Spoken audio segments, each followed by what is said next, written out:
फक्त मनात एकच विचार की मला काही करून यांना वाचवायचंय बस. आपल्यासोबत आपले शूरवीर म्हणजेच संत सर आज आपल्या बरोबर आहेत.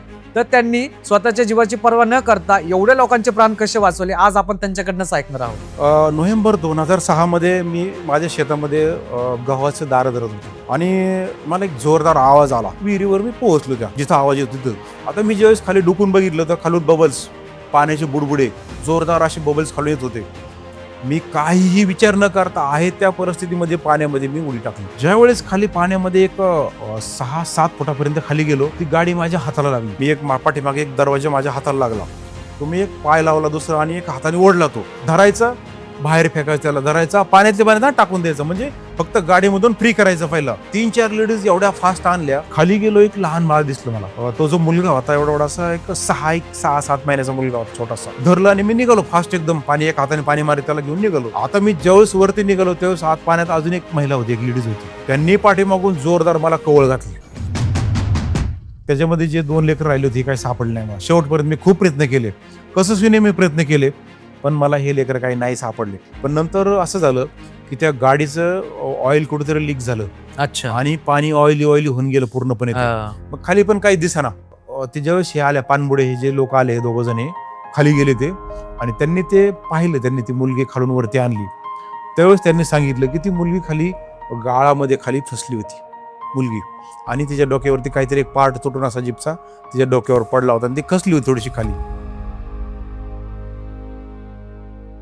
नमस्कार मित्रांनो, मी तुमचा मित्र वीरेंद्र मोहिते पाटील आणि तुमचं स्वागत आहे आपल्या द रिअल लाईफ हिरोज या चॅनलवर.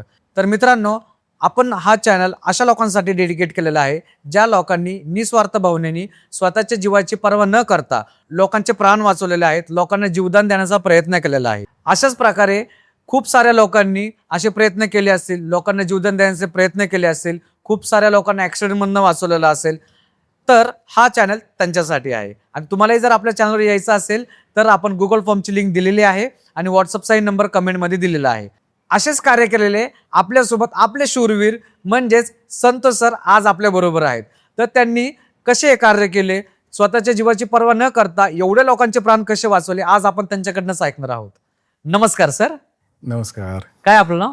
माझं नाव संतोष भोगाडे पाटील. बरं. आणि मूळगाव कुठला? आता राहिलं कुठं तुम्ही? माझं मूळ गाव आष्टी तालुक्यामध्ये वाकी हे गाव आहे माझं. आणि आता मी राहायला पुण्यामध्ये. बरं. हा जो इन्सिडेंट घडला तुमच्यासोबत किंवा ह्या ज्या इन्सिडेंट्समध्ये जे तुम्ही तुमचं शौर्य दाखवलं, ह्याची भावना मनात कशी आली? त्यावेळी तुम्हाला कुटुंबाचा विचार नाही आला का काय, की जर आपल्या ह्या सगळ्या घटनेमध्ये जर आपलं जर काय झालं तर आपल्या कुटुंबाचं पुढे काय होणार, त्यांचा उदरनिर्वाह कसा होणार? नाही, त्यावेळेस सिच्युएशन्स अशी होती की त्यावेळेस मला असं काहीच वाटलं नाही की बाबा आपला जीव धोक्यात येईल किंवा आपल्यामुळे आपल्या कुटुंबाचं पाठीमागं काय होईल, हे कुठंच मला वाटलंच नाही. कुठं असं याबद्दल काही वाटलं नाही बिलकुल. फक्त मनात एकच विचार की मला काही करून यांना वाचवायचंय बस. एवढाच एक विचार माझ्या मनात होता. बाकी कुठलाही विचार माझ्या मनामध्ये आला नाही.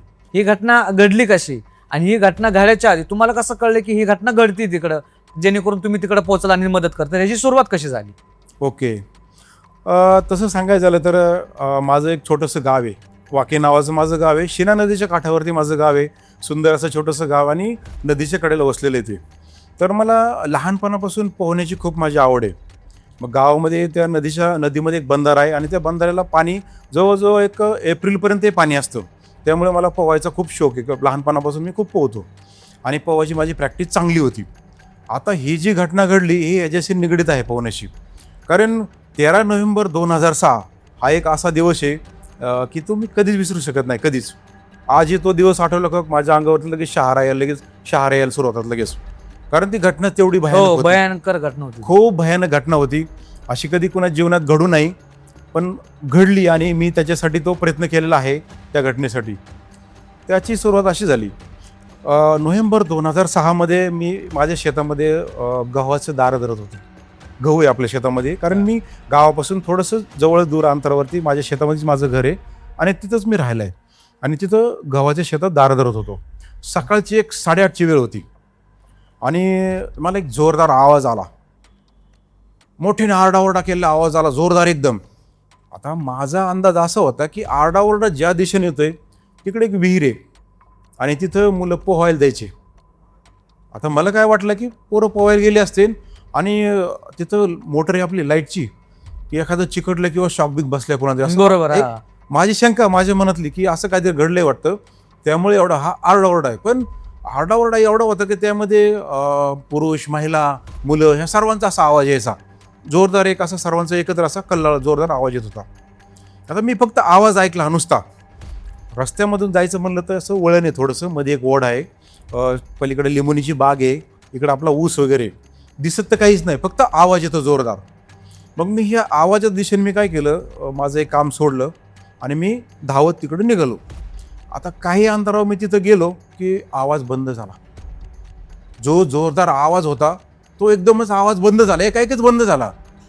आता मी जवळ पोहोचायच्या आत मला तो आवाज बंद झाल्यामुळे मी थोडासा आश्चर्यचकित झालो की बाबा एवढा मोठा आरडाओरडा आत्ता होता, एवढा जवळ होता आणि हा बंद कसं काय झाला. विहिरीवर मी पोहोचलो, त्या जिथं आवाज येतो तिथं असाच एक माझा मित्र होता, एक पिंट्या नावाचा एक मित्र आहे. आता त्या पिंट्याने काय केलं, मी त्याच्याकडे बघितलं असं तो पूर्ण असा घामाघूम झालेला पिंट्या. गेलो की त्यांनी मला कवळ घातली जोरदार, कवळ घातली. मिठी मारली. हा, अशी मिठी मारली आणि म्हणलं संतोष भाऊ याला सोडायचं नाही. आता सोडायचं नाही म्हणलं मी थोडंसं कसं पावसाळ्यासारखं झालं ना, की असं हा असा का बोलतोय की इथं काही सेकंदापूर्वी एवढा जोरदार आरडाओरडा चाललाय आणि ह्या सेकंदाला हा डायरेक्ट मुलगा म्हणतोय की याला सोडायचं नाही. म्हणजे अरे म्हणलं पिंट्या झालंय काय, का नाही सोडायचं. म्हणला माझा TV गेलाय, टेलिव्हिजन. म्हणजे त्याने काय केलं, जे गाव आहे शिराळवरून मिरज गावला ती जीप जात होती आणि त्या जीपमध्ये त्यांनी तो TV नीट करायला घेऊन चालला होता, म्हणजे नवीन आणला होता आणि तो चालत नाही म्हणून त्याने तो परत चालला होता परत करायला, किंवा तो त्याचं काय असेल ते. पण गाडी फुल भरल्यामुळे त्याने तो TV आत ठेवला होता आणि तो पाठीमागे लटकला होता गाडीच्या. आता पूर्वी तशा गाड्या आहेत बघा, त्या लांब गाड्या राहायच्या त्या, बरोबर ट्रॅक्स वगैरे सारख्या त्या गाड्या, अशा गाड्या ते क्रुझर गाडी. Yes, yes, बिलकुल. वाडापची. हा, तशी लांब गाडी, तो पाठीमागे लटकलेला आणि तो TV आत ठेवला. आता ह्याचा काय विषय की टीव्हीचा, की माझा TV गेलाय. पण मला एक समजा, मी एकदम असा विचाराने भांबावून गेलो की झालंय काय नेमकं, असं काय बोलतोय हा TV गेलाय. अरे म्हणलं पण त्या TV म्हणला जीपमध्ये TV आणि म्हणलं जीपमध्ये माणसं. तो म्हणला फुल गाडी भरली. तो गाडी फुल भरली म्हणले की मला नुसतं असं धस झालं एकदम काळजामध्ये. अरे गाडी फुल भरली, हा TV गेला म्हणतो, लोक तर सगळे त्या गाडीमध्ये येतं, आता करायचं काय. मग मी काय केलं, त्याला क्षणाचाही विचार न करता, मी कुठलाच विचार नाही केला की बाबा आता माझं काय होईल किंवा घरच्यांचं काय होईल याबद्दल मी बिलकुल विचार न करता त्याला असा अंगाचा धरला आणि झटकला बाजूला. विहिरीत खाली डोकावून पाहिलं मी. विहीर ती 85 फूट खोल. विहिरीची खोली किती द्या, 85 फूट. बापरे, म्हणजे खूपच मोठी झाली ती. खूप खोल आहे, म्हणजे 12 परस. आता साध्या गावाकडच्या भाषेत बोलायचं झालं तर 12 परसापेक्षा जास्त खोल ती विहीर आहे. आणि नोव्हेंबर महिन्याचे दिवस असल्यामुळं ती विहीर पाण्याने भरली होती. म्हणजे जवळजवळ 85 फूट खोल विहीर आणि 75 फुटापर्यंत पाण्याने भरलेली, कारण त्या दिवसामध्ये सगळे झरे ॲक्टिव्ह असतात, भरपूर पाणी विहिरीला. आता मी ज्यावेळेस खाली डुकून बघितलं तर खालून बबल्स, पाण्याचे बुडबुडे जोरदार असे बबल्स खाली येत होते. मी काहीही विचार न करता आहे त्या परिस्थितीमध्ये पाण्यामध्ये मी उडी टाकली, कारण मला एकच समजत होतं की मला काही करून ह्या लोकांना वाचवायचं आहे. हे जे आता अपघातग्रस्त आहेत, हे जे काय आता प्रॉब्लेममध्ये जे लोक आहेत यांना वाचवायचे. खाली गेलो मी. ज्यावेळेस खाली पाण्यामध्ये एक 6-7 फुटापर्यंत खाली गेलो, ती गाडी माझ्या हाताला लागली. अरे बापरे. मग पाण्यामध्ये. त्यावेळेस डायरेक्ट तुम्ही उडीच टाकली का आतमध्ये? डायरेक्ट उडी मारली मी खाली, एकदम आपण जसं पोहताना उडी मारतो खाली तशी उडी मारून दिली. कारण मला ते धक्काच बसला ना, जसं सांगितलं की गाडी फुल भरली, मला पूर्णपणे धक्का बसला. अरे गाडी भरली ना हा सांगतोय. मग मात्र मी कुठलाही विचार नाही केला आणि डायरेक्ट खाली गेलो. मग त्यावेळी ती जी विहीर ज्या साईडला आहे तिथून रोड वगैरे एकदम जवळ आहे का? एकदम रोडच्या कडेला विहीर आहे. रोड आहे आणि एक रोडला लागूनच, अगदी रोडला लागूनच एक 8-10 फुटावरती एवढी जवळ येते, कारण नंतर रोड मोठे होत गेले आणि विहीर जवळ येत गेली. बरं. आणि मोठी विहीर आहे अशी, चिऱ्याचं बांधकाम आहे. पूर्वीचे जुने बांधकाम असायचे ना, असं चिऱ्याचं दगडाचं बांधकाम येते आणि खूप मोठा त्याचा जो गाळा आहे तो मोठा आहे, तो विहिरीचा गाळा. आता खाली गेल्यानंतर काय झालं, गाडी माझ्या हाताला लागली, पण गाडी जी आहे जीप ती अशी पुढच्या बाजूनी तिचं तोंड खाली होतं आणि मागच्या बाजूनी वरती, कारण इंजिन जे असतं ते पुढं असतं, वेट पुढे त्याचं. तर गाडी अशी हेलकावे खात गाडी खाली चाललेली. आता मी पाठीमागून धरली गाडी, तर पूर्णपणे एकदम गाडीचा त्याचा कार्यक्रम खाली जाण्याचा चालू. मी एक पाठीमागे एक दरवाजा माझ्या हाताला लागला, तो मी एक पाय लावला दुसरा आणि एक हाताने ओढला. तो पाण्यामध्ये खूप जड आहे, जड ओढणं, ताकद खूप लागते, खूप प्रेशर असतो बरोबर, कारण त्याच्यामध्ये पाणी शिरलं होतं, त्याच्यामुळे ते निघलं. मग तो दरवाजा मला उघडला. जो कोणी माझ्या हाताला लागेल गाडीमध्ये, सगळं गाडीमध्येच, टोटल जेवढं तेवढे गाडीमध्येच धरायचो, बाहेर फेकायचो. म्हणजे पाण्याच्या त्या वरच्या जो तुमचा बॉटम लेवल वरची जी लेवल आहे त्या लेवलपासून खाली 6-7 फुटा माझी सरकत चालली खाली पाण्यामध्ये. अरे बाप. हा, धरायचा, बाहेर फेकायचा, त्याला धरायचा, पाण्यातल्या पाण्यात टाकून द्यायचं. म्हणजे फक्त गाडीमधून फ्री करायचं पहिला. जेवढे माझा जेव्हा पहिला दम होता त्या दम मध्ये मी सगळे बाहेर टाकले, जसं जमल तसं. हो, पाठीमागचे धर बाहेर फेक, धर बाहेर फेक. पुढून गेलो ड्रायव्हर साईडला, ड्रायव्हर बाहेर फेकला, ड्रायव्हरच्या बाजूला जे बसले होते त्यांना बी, सगळे जे अडकून बसले होते पूर्ण सगळे बाहेर फेकले. ही एवढी फास्ट क्रिया चालली होती की मला समजत नव्हतं की मी काय करतोय, हे काय करतोय मी. सुरुवातीला एक लेडीज पकडली, तिच्या हाताला धरलं, वरती घेऊन आलो. जे काही खाचा येतात, कशाच्या, दगडाच्या त्या खाचा असतात चिऱ्याच्या, हो. त्या जागा असतात, गॅप असतो त्याच्यात. हा, त्या गॅपमध्ये धरायला लावलं त्यांना. असं खाली गेलो, परत दुसरी धरली, पटकन आणली, तिसरी धरली, 3-4 लेडीज एवढ्या फास्ट आणल्या. त्यावेळेस मला एक जाणवलं की मी करतोय काय नेमकं. माझ्या अंगामध्ये एक अशी शक्ती संचारली, एक भिजली. वीज कशी पडते कडक, हो. आपल्या कळत पण नाही कधी आली आणि कधी गेली. म्हणजे एवढी ताकद आली कुठून. हा, ही शक्ती आली कुठून. म्हणजे आपण जे साध्या भाषेत बोलतो की एखाद्याच्या अंगात दैवी शक्ती बाबा, हो. तशी ही दैवी शक्ती आली कुठून हे मला काहीच कळलं नाही. पण मी ते करत होतो. फक्त मला एवढं समजायचं की मला यांना वाचवायचंय. बस माझ्या डोक्यात एकच गोष्ट सारखं कंटिन्यू बिनली की काही हो, मला यांना वाचवायचंय. मला बाकी काही समजत नव्हतं की बाबा मी मॅरिड आहे, मला आई वडील माझे, भाऊ आहे, मला एवढं सगळं माझी फॅमिली आहे, कुटुंब आहे, काही मला दिसत नव्हतं. मला त्यावेळेस फक्त ती माणसं दिसत होती. फक्त ही माणसं दिसायची. आणि जेव्हा जायचो एक एकाला धरायचो, वरती आणायचो, लावायचो, परत त्या स्पीडनी खाली जायचो. आणि पाण्यामध्ये काय असतं, जास्त जड नसतं ओढायला, फक्त धाडस लागतं पाण्यामध्ये. आता खाली जा, वरती आण, असं करता करता एक 4-5 लेडीज मी आणून वरती लावले त्या ह्याच्या खाचामध्ये धरायला. खाली गेलो, एक लहान बाळ दिसलं मला. तो जो मुलगा होता एवढासा, एक 6-7 महिन्याचा मुलगा होता, छोटासा. आता बघितलं की, आणि नोव्हेंबर महिन्यात दिवस होते, ते जर पाणी ना स्वच्छ पाणी होते एकदम. हो, जर ऍक्टिव्ह जर असले पाणी स्वच्छ होतं. म्हणजे ट्रान्सपरंट दिसत होतं हा, सगळं. दिसायचं पाण्यात डोळे उडून बघितलं की दिसायचं की काय आहे नेमकं. हो. तो मुलगा वळवळ करताना तो दिसला, तो मुलगा. आणि विशेष म्हणजे तो जिवंत होता. आणि मी त्याला धरलं, हाताला धरलं, म्हणलं चला याला फास्ट पटकन घेऊ आणि याला वरती घेऊन जाऊ, कारण त्याचा जीव वाचन म्हणलं. पण एक सेकंद असा बी मनात विचार आला तेवढ्या स्पीडनी की अरे याचा हात धरत हात उपसून येईन, कारण हो. ते, नाजूक होतं. एकदम कोवळं लेकरू, एकदम तहानं लेकरू. धरलं आणि मी निघालो फास्ट एकदम, पाणी एक हाताने पाणी मारे त्याला घेऊन निघालो. आता मी ज्यावेळेस वरती निघालो त्यावेळेस आत पाण्यात अजून एक महिला होती, एक लेडीज होती. आता मी पाठीमागे बघितलंच नव्हतं, मी त्याला घेऊन मी त्याला वाचवायचे त्या माझ्या प्रयत्नात होतो मी. त्यांनी पाठीमागून जोरदार मला कवळ घातली. काय होतं, जर एखादा माणूस पाण्यामध्ये, लक्षात ठेवा, जर कुणी मरणार असेल, पाण्यामध्ये डुबलं, जर बुडलं असेल कुणी, तर ते कुठल्या परिस्थितीत जाईल ना त्याचा भरोसा नसतो. हा, तर त्याने काय केलं, मला कवळ घातली. एवढे घाबरल्या अवस्थेमध्ये तिने अशी कवळ घातली, मिठी मारली, अशी आपल्या गावाकडे भाषेत मिठी. ते अशी बोटामध्ये बोटं अडकल्यामुळं माझं पोहायचं बंद झालं. आता तो मुलगा माझ्या एका हातामध्ये, दुसऱ्या हाताला पूर्ण बाहेरून अशी मिठी मारलेली जोरदार. आणि आम्ही तिघं बी खाली जायला लागलो. आता मला तर अजून बाकीच्यांना वाचवायचं, ह्या मुलाला वाचवायचं. मी एकदम फास्ट मनस्थितीमध्ये, आणि माग पाठीमागून कवळ घातली. आता चाललो खाली. म्हणलं आता संतोषराव, झालं तुमचं बी रामनाम सत्य इथं. आता एक क्षण कुठतरी विचार आला मनामध्ये, बरोबर आहे, हो. संपला, तो बी संपला इथंच आता, यांच्या बरोबर तुझं बी संपलं आता. पण थांबलो नाही मी, प्रयत्नाची पराकाष्ठा केली मी, थांबलो नाही बिलकुल. मी तो मुलगा सोडून दिला. मुलगा तो जेवढं लहान बाळ सोडलं, आणि त्याच्या महिलेने मला अशी मिठी हाताची जी कडे जोरदार घातली कवटाळलं होतं. हा, ती मी काय केलं, मोडले त्याचे हाताशे, बोटं मोडले उलटे.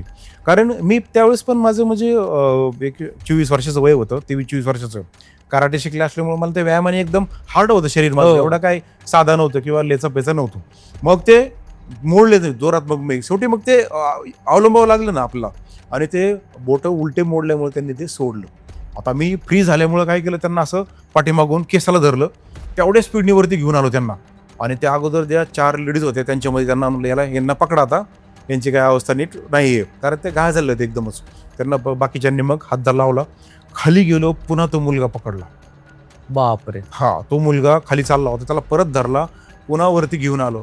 आता वरती घेऊन आलो, तिथं कोणाला धरता येणार, तो मुलगा, हे सगळं यांचाच जीव यांना वाचवायचा, कारण त्यांच्या पण पाणी गेलेलं शरीरामध्ये भरपूर सारं. हा, मग काय केलं, तेवढ्यात एक नशीब चांगलं, विहिरीचा मालक वरती आला होता, आसवर म्हणून आहेत त्यांची विहीर आहे ती.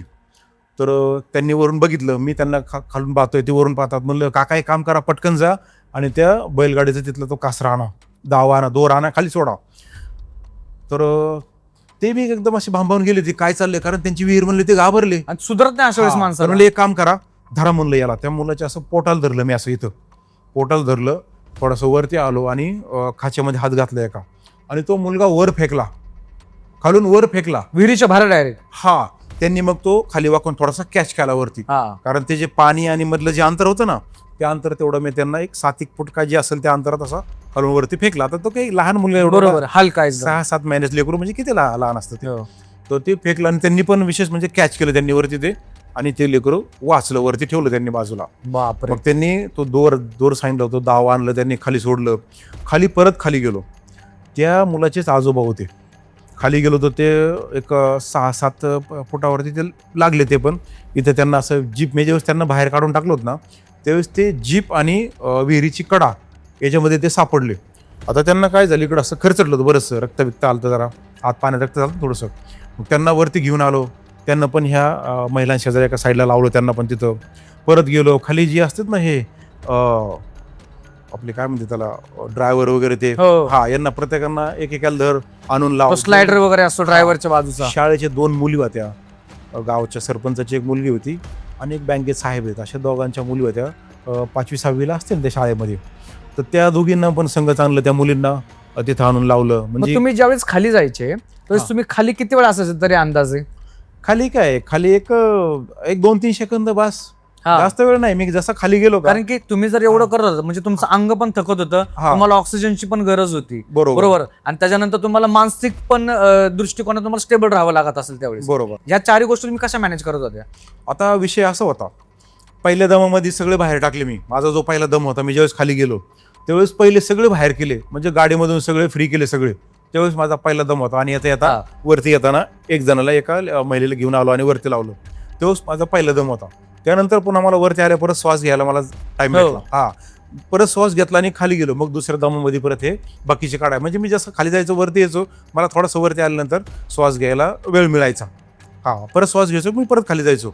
पण पहिल्या दमात खूप महत्त्वाचं होतं, कारण त्या सगळे बाहेर काढणं हे गरजेचं होतं. तो सगळ्यात जास्त वेळ तुम्हाला खाली थांबावं लागला. खाली थांबावं लागलं. पण ही क्रिया खूप फास्ट होती.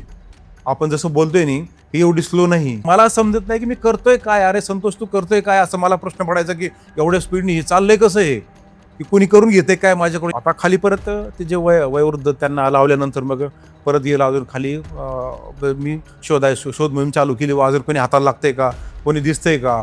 वरती आलो तर वरती जोरदार आरडाओरडा ह्यांचा, की त्यांची अजून 2 लेकरं खाली गेलेली होती, एक मुलगा आणि मुलगा. ती मोठीने आरडायची, एवढा जोरदार आरडाओरडा की तो आरडाओरडा आजी माझ्या कानामध्ये, आजी तो गुंगवतोय आजी. हा, ते सगळे किंचाळ्या वगैरे खूप खूप मोठ्याने ओरडायचे. कारण शेवटी तुम्ही विचार करा, जर तुमचं लेकूर त्या जागेवर असलं तर आपलं काय वाटतं, आपलं लेकरूच त्या जागेवर असलं तर आपण कशा आरडणार. बरोबर. एवढ्या मोठ्याने त्यांचा आरडाओरडा खूप जोरात चालला, तोच माझ्या कानात कंटिन्यू. मी खूप प्रयत्न करायचो, खाली जायचो, मी खूप खाली चक्रा मारायचो, फिरायचो, इकडं शोधो तिकडं शोधो. पण नंतर असं झालं की त्या गाडीचं ऑइल कुठेतरी लीक झालं. अच्छा. आणि पाणी ऑइली होऊन गेलं पूर्णपणे. मग खाली पण काही दिसेना आतमध्ये पाण्यामध्ये. खूप प्रयत्न केला मी खाली ते पाहण्यासाठी त्या मुलांना, की इथं तरी मला सापडते, तिथं सापडते. आणि जास्त खाली जाण्याचा प्रयत्न केला तर कानाचे जे पडदे येतं त्याच्यावरती असा प्रेशर यायचा, एवढा प्रेशर यायचा की आपण जसं की एखाद्या सुईनी किंवा असं टोकदार वस्तूने टोचतो आपण कानाला, कसं खडका जोरदार असा प्रेशर यायचा. आता वाटतं हे कान पडदे फुटून आज पाणी शिरते काय, एवढा प्रेशर खाली गेलो यायचा. मग नावीला जाईन मला परत वरती यावं लागायचं. मग वरती यायचो, परत श्वास घ्यायचो, परत खाली जायचो. पण हे त्याच्यामध्ये जे 2 लेकरं राहिले होते, हे काही सापडले नाही मला. शेवटपर्यंत मी खूप प्रयत्न केले, कसं मी प्रयत्न केले, पण मला हे लेकरं काही नाही सापडले. ती एक माझं एक स्वतःचं, मला हे आज एक खंत की फेल्युअर आहे माझं, की मी त्यांना वाचू शकलो नाही. एवढे 12 जण 14 पैकी 12 वाचवले, पण त्या 2 लेकराला मला नाही काढता आलं. नाही, ही गोष्ट बरोबर आहे, पण एवढं सगळं वाचणं पण खूप मोठी गोष्ट. त्यामुळे तुम्ही स्वतःला फेल्युअर नका म्हणू सर, कारण की तुम्ही खूप मोठी कामगिरी केली. पण ते लेकर येतो, या लेकरांनी काय केलं. आज आपल्यासाठी किती वाईट गोष्ट आहे. हे मोठे मोठे आले सगळे आणि या छोट्या लेकराला बी वाचवलं. आणि ह्या लेकरांनी काय, यांनी काय पाप केलं. बरोबर. एक ते नवीन आलेले हे, यांनी काय पाप केलं. त्याच्यामुळे मला आजही त्या लेकरांचं खंते आहे. आज सुद्धा आज बी वाटतं, यार संतोष, तू जीवनात कुठेतरी चुकला बरं का, तू तुझ्याकडून काहीतरी चुकी झाली थोडीशी, की ह्या लेकराला आधी करायला पाहिजे होतं. पण वेळ अशी होती की मलाच कळत नव्हतं की मी नेमकं करू काय, नेमकी यांना काढू, कारण ते विचार करण्याची वेळ नव्हती. आता यांना जे वरती लावलं होतं त्या ह्याच्या कडाला खाचामध्ये हात हो, घालून. त्यांना अडकून ठेवलं होतं. हा, मग मी काय केलं, विहिरीच्या मालकाला डोअर खाली सोडायला लावला. एकेकाला धरायचो, वर ढकलीत वर घेऊन जायचो. कारण हा लेडीज वगैरे ह्यांना या गोष्टीचं काही नसतं, किंवा खालून वरती कसं चढायचं. मग त्यांना धरून एकेकाला न्यायचो, वरती सोडायचो, परत खाली यायचो, परत खालच्याला धरायचो.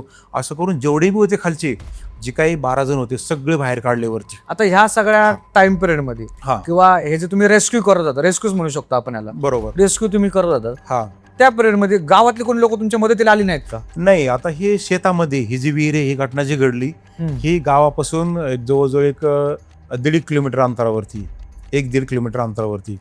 मग त्यांना येऊपर्यंत तोपर्यंत हे सगळं माझा रेस्क्यू पूर्ण झाला होता तोपर्यंत. बऱ्यापैकी संपला होता. हा, कारण मी जे काम करत होतो ना, हे माझ्या माहितीनुसार एक 1.5 मिनिटाचा कालावधी माझा फार तर फार, जे पाण्यात अरे लावत होतो, बापरे, फक्त एवढा 1.5 कमी मिनिटाचा. एवढ्या फास्ट कालावधीत मी हे खालून वरती काढत होतोय की मला कळत नव्हतं की मी करतोय काय नेमकं. एवढं एकदम स्पीडनी चाललं होतं. बरं, आता आपण परत तिकडेच येऊया. तुम्ही म्हणत होते की ते बायकांना तुम्ही वर चालतो, मग पुढे काय झालं? मग मी काय केलं, यांना सगळ्यांना पहिलं वरती घेतलं. आता वरती घेतले, ह्यांची अवस्था काही तेवढी चांगली राहिलेली नव्हती.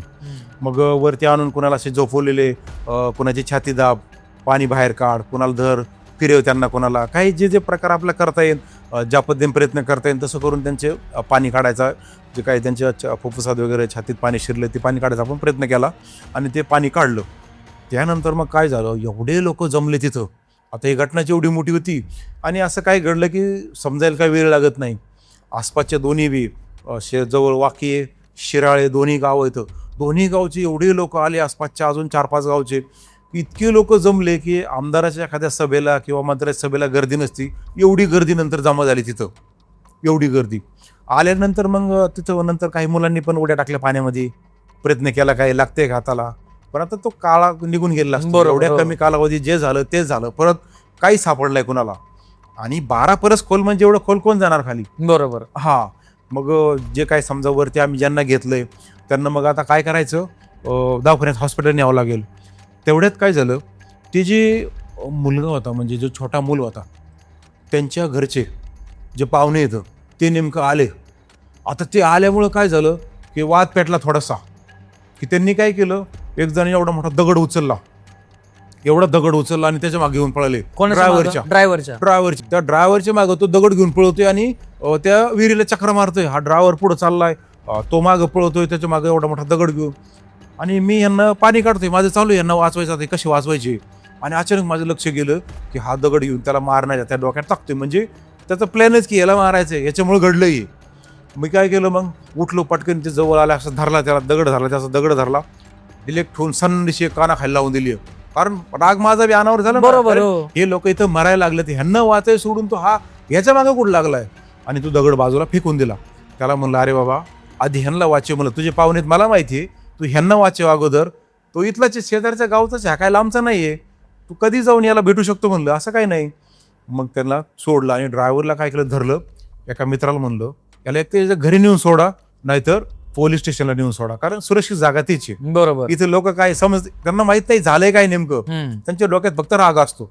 आणि मग ते ड्रायव्हरला तिथून सोडला, म्हणजे तिथून मी त्याला वाचवला. आता हे लोकांना ज्यावेळेस इथं बोलून घे, सगळ्यांना वरती काढलं होतं, यांची प्रक्रिया चालू व्हा, यांना पाणी काढ कुठं काही. एवढे लोक जमले, नंतर एवढी गर्दी झाली. मग पत्रकार आले, पोलीस आले, सगळे जमले. मग पोलिसांनी काय केलं, त्यांना विचारायला सुरू केलं, काय झालं, कसं झालं. पत्रकार लोकांनी हा, मग तो प्रसंग घडला कसा काय, सुरुवात कशी झाली त्या प्रसंगाची? हा, तर प्रसंग असा घडला की ज्यावेळेस हा आरडाओरडा मला ऐकायलाच कारण असं होतं की ती जी गाडी आहे, उतारायला लागली, थोडंसं उतार आहे, असा जे रोड आहे, तो रोडचा उतार आहे, वळण म्हणजे वळण असं कर्वी असेल. हा, आणि उतार आहे थोडासा. आता गाडीचा स्टिअरिंग रॉड तुटला होता. अरे बापरे. हा, प्रॉब्लेम असा झाला, ड्रायव्हरची काही चुकी नाही त्याच्यामध्ये. तो स्टिअरिंग रॉड तुटल्यामुळं गाडी अशी एकदम त्याच्या इनबॅलन्स झाली, कंट्रोलच्या बाहेर गेली, इनबॅलन्स झाली. मग त्याने काय केलं बिचाऱ्यांनी, घाईघाईमध्ये ब्रेक दाबण्याऐवजी त्याच्याकडून रेसवरती कुठेतरी पाय पडला असेल एक अंदाज माझा, आणि गाडीने जास्त स्पीड घेतलं किंवा त्याला ती कंट्रोल झाली नाही. स्टिअरिंग रॉड तुटल्यामुळे गाडी अशी सापासारखी अशी इकडे तिकडे पळायला लागली. त्याचं काही कंट्रोल नाही राहिल्यामुळे ती गाडी जवळच्या जी विहीर आहे, शेजारची विहीर, त्या विहिरीच तरी जवळजवळ एखाद्या फुटाचं वरती त्याला बांधकाम आहे, 1-1.5 फुटाचं तो बांधकाम आहे दगडाचं, पण ती त्याला जाऊन आदळली. स्पीड होतं ना गाडीला, उतार असल्यामुळं त्याला आदळली आणि उडली गाडी. उडून मग ते पाण्यात पडली, जाऊन विहिरीत पडली. पण हा जो मुलगा होता हा गाडी पुढे आदळल्यामुळे मागची मागं पडला, जो लटकलेला पाठीमागं होता. हो. हा, आणि ही गाडी पाण्यात पडली. तर ही गाडी पडण्याचं कारण म्हणजे त्या गाडीचे स्टिअरिंग रॉड तुटलं होतं. अच्छा. ड्रायव्हरची चुकी नव्हती, स्टिअरिंग रॉड तुटल्यामुळे ती गाडी ही झाली, कंट्रोलच्या बाहेर गेली ती. आता दुसरी गोष्ट अशी, ज्यावेळेस इथं हे पत्रकार लोक सगळे जमले इथं, आणि ते काय करायचे, मग त्यांना विचारायचे काय झालं काय नेमकं.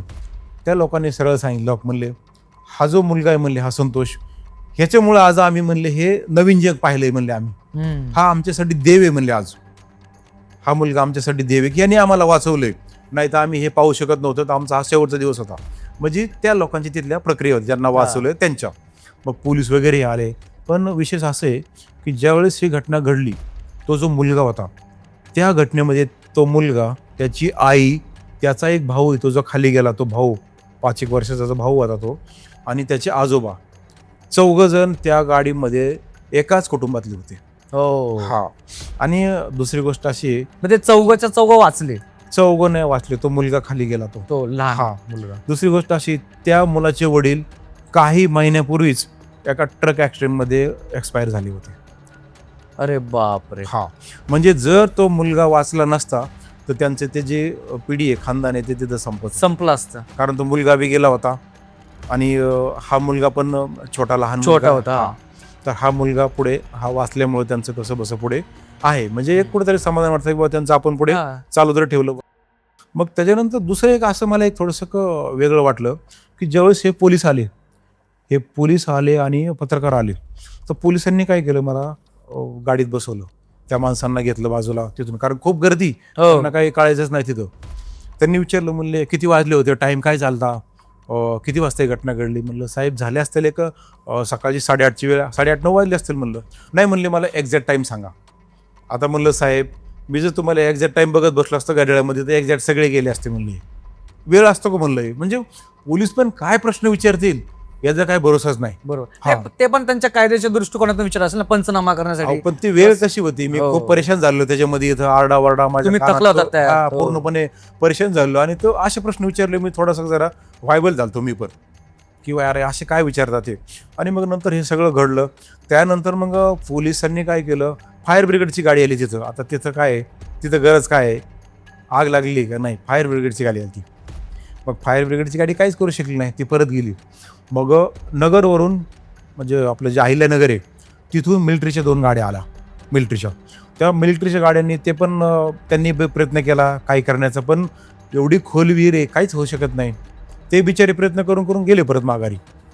त्याच्यानंतर मग काय केलं, तिथल्या स्थानिक जे हे होते, जे नेते मंडळी, त्यांनी काय केलं, बाळासाहेब आजबेंनी गावच्या आसपासचे सगळे जवळजवळ 15-20 मोटरा गोळा केल्या, पंप आपले लाईटचे, आणि ते पंप चालू करून दिले पाणी काढायसाठी. आता हे बाकीच्या लोकांना तर हॉस्पिटलला पाठवून दिलं, जे काही हे झाले त्यांना दवाखान्यामध्ये, पण ही प्रक्रिया मागे चालू, कारण ते मुलं काढायचेत ना. बरोबर. पाणी एवढे वन टाइम 15-20 मोटरा चालू झाल्यावरती ते हे व्हायचं काय, बंद पडायचे त्या लोडवर येऊन, लाईट त्यांना कमी पडायचे ना लोडवर येऊन, पण पाणी एक 5 फूट पण पाणी खाली जाईना. अरे बापरे, त्यातनं झरे पण चालू असतील ना, सगळे झरे ऍक्टिव्ह. जवळ एक ओढा गेलेला आहे, नोव्हेंबर महिन्यात दिवस पाणी, तर काय त्या दिवसामध्ये खूप पाणी असतं, पाऊस काळ नेमकं संपलेला, त्यामुळे तो प्रयत्न फसला. मग मिरजगाववरून त्या गाड्या असतात बघा, बोरवेलच्या, ती गाडी एक बोलून घेतली, आणि त्याने काय केलं, तो मोठा पाईप खाली सोडला, तो बोरचा, प्रेशर खूप असतो ना त्या पाईपाचा, तो खाली शेवटपर्यंत सोडला, आणि त्यांनी ते चालू करून तो हवा सोडायला सुरू केली. मग ते पाणी असं उसळलं जोरदार खालून त्या हवेनी. तर त्याने काय झालं, दुसऱ्या दिवशी त्या उसळीने तो मुलगा जो होता कुठंतरी कपारीमध्ये असा अडकलेला होता, विहिरीची जी कपार आहे ना त्यात तो अडकलेला होता, आणि त्या उसळीने तो वरती आला, तो मुलगा वरती आला.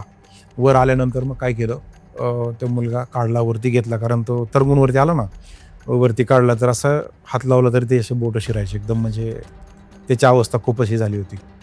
तो दुसऱ्या दिवशी मुलगा निघाला. आता मुलगा निघाला, पण मुलगी आतमध्ये अजून पाण्यामध्ये. ती किती वर्षाची होती? ती जवळजवळ एक 6 वर्षाची मुलगी, पण 6 वर्षाची. बापरे, कळतं वय होतं म्हणजे. हा, तिचं वय एवढे लहान मुलगी. तर मग तिथले जे आमदार, स्थानिक आमदार सूर्यदास, त्यांनी काय केलं, मुंबईवरून गोताखोर बोलून घेतले, मग पाणबुड्या मुंबईवरून. मग त्या दुसऱ्या दिवशी संध्याकाळी आल्या पार त्या रात्री. मग त्यांनी खाली गेली, ते ऑक्सिजनचे सिलेंडर वगैरे लावलं त्यांनी, आणि ते खाली गेली. ते खाली तेवढा खाली गेले तर ती जी जीप होती, जीप याचा आपलं क्रेन बोलवलं होतं आधीच आदल्या दिवशी, चौधरी क्रेन म्हणून ते ॲक्सिडेंट झाले ना का ते हे असतात. हो, क्रेन सर्व्हिसेस. हा, क्रेन सर्व्हिसेस. तर त्यांनी ते घळ वगैरे सोडले खाली आणि त्या गळाला लागून ती गाडी वरती आलती. फक्त ती मुलगी खाली राहिली होती. मग ते ज्यावेळेस हे आल्या पानबुडे हे जे लोक आले दोघं जणे खाली गेले ते, आणि त्यांनी ते पाहिलं, त्यांनी ती मुलगी खालून वरती आणली. त्यावेळेस त्यांनी सांगितलं की ती मुलगी खाली गाळामध्ये खाली फसली होती मुलगी, आणि तिच्या डोक्यावरती काहीतरी एक पार्ट तुटून असा जीपचा तिच्या डोक्यावर पडला होता आणि ती खसली होती थोडीशी खाली, कारण खाली गाळा असतोच ना विहिरीमध्ये. बरोबर. हो. आणि ते लेकरू खाली फसलं होतं. मग त्यांनी त्याला वरती आणलं. वरती आम्ही ज्यावेळेस घेतलं, खूप कालावधी उलटल्यामुळे ते एकदमच असं ही देतं शरीर, हो. एकदम असं त्याचं डिळून फुगली झालं असेल होतं असं. हो, खूपच म्हणजे वाईट अवस्था होती खूपच. आता ही घटना घडली, सगळं झालं. त्याच्यानंतर मग दुसऱ्या दिवशी सगळ्या पेपरला बातम्या, हो. संतोष बोगडे त्यांच्यासाठी देवदूत ठरला, हम्म. संतोषने 12 जणांचे जीव वाचवले. हम्म. सगळीकडे ही बातमी पसरली, सगळीकडे आसपासच्या जिल्ह्याने, इकडे तिकडं. मग तिसऱ्या दिवशी सोलापूरला ही बातमी गेलं. तिथले लोक मला भेटायला आले सोलापूरवरून, की नेमकं हा मुलगा आहे कसा, 12 लोकांचे जीव बरोबर वाचवतो आहे. म्हणजे हा मुलगा आहे कसा. म्हणजे याची फिजिक्स काय, याचा स्टॅमिना काय, हा दिसायला कसा आहे, हे त्यांना आतुरता लागली असं. बरोबर. म्हणजे कसं आहे, त्यांनी आतापर्यंत ऐकलं होतं बाबा 1-2 जणांना वाचवलं, 1-2 जण जीव वाचवलं, हो. ठीक होतं. पण 12 लोकांचा जीव वाचवणं एवढं सोपं नव्हतं हे. तर त्यांना थोडंसं आश्चर्य वाटलं. 12 लोकांचा जीव वाचवणं एवढं सोपी गोष्ट नव्हती, म्हणून तुम्हाला ते बघायला आले असेल. बरोबर. माझा अजून एक प्रश्न होता, ज्यावेळी हा सगळा प्रकार घडला, ते वाचवलं वगैरे सगळं झालं, लोक वगैरे, त्याच्यानंतर तुम्ही घरी घेता. बरोबर, घरी गेला असं ना तो, त्यावेळेस तुमची मानसिकता काय होती, त्यावेळेस तुम्हाला काय वाटत हो घरी गेल्या लागतात? मी ज्यावेळेस ही घटना घडल्यानंतर काही तासानंतर घरी गेलो. बराच वेळ तिथं होतो ना, कारण ही सगळी प्रक्रिया चालू होती. बऱ्याच तासानंतर मी घरी गेलो. बस एकदम असं हुरहुर लागायचं मनाला. अरे अरे, हे एवढं सगळं आपण केलं, हे वाचवलं, ह्याच्याबद्दल तर मला एवढं काही वाटत नव्हतं. पण जे 2 लेकरं गेले होते ह्याच्याबद्दल मला सारखं माझ्या मनामध्ये कंटिन्यू काही ना काहीतरी शंका येत राहायच्या. अरे कसं काय मला सापडलं नसतं, मी जर एवढा पोहणार आहे, एवढा मी जर स्वतःला मी एवढा अटल समजतोय पोहणारा, तर मी का वाचू शकलो नाही, हे माझ्या मनात कंटिन्यू हा विचार चालूच राहायचा सारखा. आणि यायचे कोणी पण सारखं यायचे, मग गावातल्या लोकांचे किंवा आसपासचे यायचे, जे काय आपले हितचिंतक असतात ते, की बाबा कशाला गेलता तिथं, बुडला असता, काही झालं असतं, मेलं असतं तर काय केलं. आता हा सगळा प्रकार झाल्यानंतर तुम्हाला कुठल्या लोकांनी सगळ्यात जास्त प्रोत्साहन दिलं किंवा तुम्हाला पुरस्कार दिले आणि तुम्हाला संबोधलं, चांगल्या गोष्टींमध्ये तुम्हाला या सगळ्या गोष्टी संबोधलं, असे तुम्हाला असं काय पुरस्कार भेटले या सगळ्या गोष्टी? बरोबर. आता ही घटना घडल्यानंतर मी कधी विचार केला नव्हता की बाबा मी आता एवढ्या लोकांना वाचवलंय, या वाचवल्यामुळे मला काय पुरस्कार मिळेल, मला काय ट्रॉफी मिळेल, मला हे मिळेल, सर्टिफिकेट मिळेल, हे माझ्या लक्षात पण नव्हतं किंवा असं काय भेटतं हे पण कधी मनात आलं नाही माझ्या. पण ज्यावेळेस ही घटना घडली, ही बीड आणि नगर, अहिल्यानगर आणि बीडच्या बॉर्डरवरती नदी गेली, म्हणजे शिना नदी, मी जसं बोललो तुम्हाला एक माझ्या गावामधून शिना नदी गेली, तर एक साईड नगर सुरू होते आणि दुसरीकडे बीड. पण नगर जवळ आहे, तिथून एक 50 किलोमीटरवरती नगर आहे आणि 100, 150, 125 किलोमीटरवरती बीड आहे.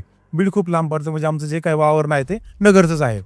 आता ही घटना घडल्यानंतर खूप दिवस माझं हेच चाललं होतं, सत्कार वगैरे प्रत्येक गावात कोणी न्यायचं, कुठं काही कार्यक्रम असला की हार घालायचा, फेटा बांधायचे, गावातून मिरवणूक काढायचे, हे खूप दिवस चाललं आहे. पण हे माझ्यासाठी हे काहीच नव्हतं, हे गौण होतं सगळ्या गोष्टी. जळगावला 17 मजली टावर आहे बघा आपला, तो सरदार वल्लभभाई टावर म्हणून आहे तो, तर तिथं महानगरपालिका आहे. तिथं बोलून घेतलं मला आणि तिथं पत्रकारांनी ती सगळं त्यांचे हे घेतलं, काय माहिती घेतली आणि दुसऱ्या दिवशी सगळ्या पेपरला बातम्या की संतोषची कर्मभूमी जळगाव आणि जन्मभूमी इकडे हे नगर, असं त्यांचं बातम्या आल्या सगळ्या पेपरला, फोटो वगैरे. आता हे नेमकं तिथं आले होते एस पी ऑफिसला पहिल्या दिवशी आले आणि त्यांच्या हातात हा पेपर पडला त्या दिवशी. बघा लक काय मोठा आहे. आणि त्यांना भेटायला सगळे आमदार वगैरे, हे तिथले खासदार सगळे लोक त्यांना बुके घेऊन सगळे भेटायला आले, एस पी नवीन आलेत म्हणून. आणि त्यांनी हा पेपर वाचला की त्यांनी लगेच सांगितले, त्यांच्या तिथं आदेश सोडला, संतोषला घेऊन या म्हणले, जा. हा, आता गाडी आली मला HDFC बँकेमध्ये, पोलीस आले घ्यायला. आले तर आमचे बँकेचे ब्रांच मॅनेजर वगैरे घाबरून गेले की काय झालं नेमकं, पोलीस आले म्हणजे काय झालं. म्हणले काय नाही, साहेबांनी SP साहेबांनी त्यांना बोलवलं आहे भेटायला. गेलो, मी बसलो गाडीत, गेलो तिथे गेलो तर त्यांनी काय केलं, मी गेलो की तिथल्या एका साहेबांनी आज जाऊन सांगितलं की संतोषला आम्ही आणलंय म्हणलं की ते म्हणले एक काम करा, बाकी सगळं राहू द्या म्हणले, त्याला पहिला घेऊन या. मला त्यांनी बाहेर आल्या सांगितलं साहेबांनी त्या दुसऱ्या. मग मी गेलो आतमध्ये, गेलो की दरवाजा उघडला ना, आत गेलो.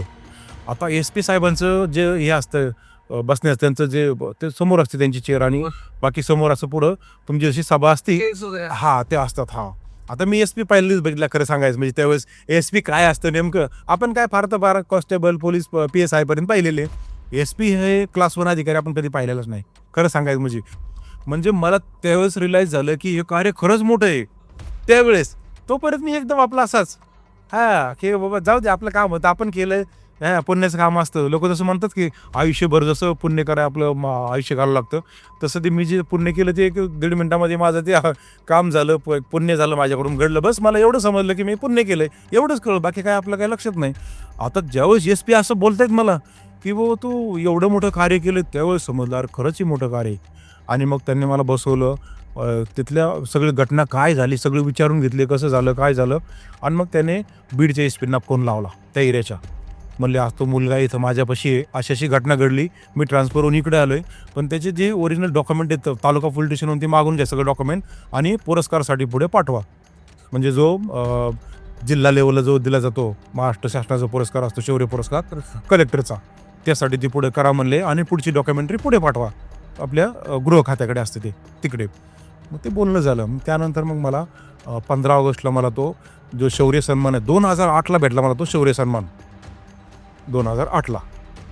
मग एस पी कलेक्टर आणि मंत्री त्यावेळेस मंत्री आरोग्यमंत्री विमलताई मुंदडा होत्या आरोग्यमंत्री आणि बांधकाम मंत्री होत्या. तर मग त्यांच्या हस्ते कलेक्टर यांच्या हस्ते तो पुरस्कार मला शासकीय सन्मानामध्ये तो पुरस्कार शौर्य पुरस्कार भेटला. बरं तर मित्रांनो हे होते आजचे आपले शूरवीर संतोष सर.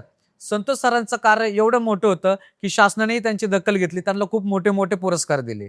तुम्हालाही जर तुमचे अनुभव लोकांपर्यंत पोहोचवायचे असेल किंवा तुमची जी शौर्य गाथा आहे ही जर तुम्हाला लोकांपर्यंत पोहोचवायची असेल तर नक्की तुम्ही आम्हाला कॉन्टॅक्ट करा. आमची गुगल फॉर्मची लिंक कमेंटमध्ये आहे डिस्क्रिप्शनमध्ये पण आहे. व्हॉट्सअपचाही नंबर आहे तुम्ही डायरेक्ट व्हॉट्सअपच्या नंबरवर आम्हाला मेसेज करू शकता. आणि आजच्या आपल्या गेस्टलाच म्हणजे संतोष बोगाडे पाटील सरांना आमच्या पूर्ण टीमकडनं सॅल्यूट. जय हिंद जय महाराष्ट्र.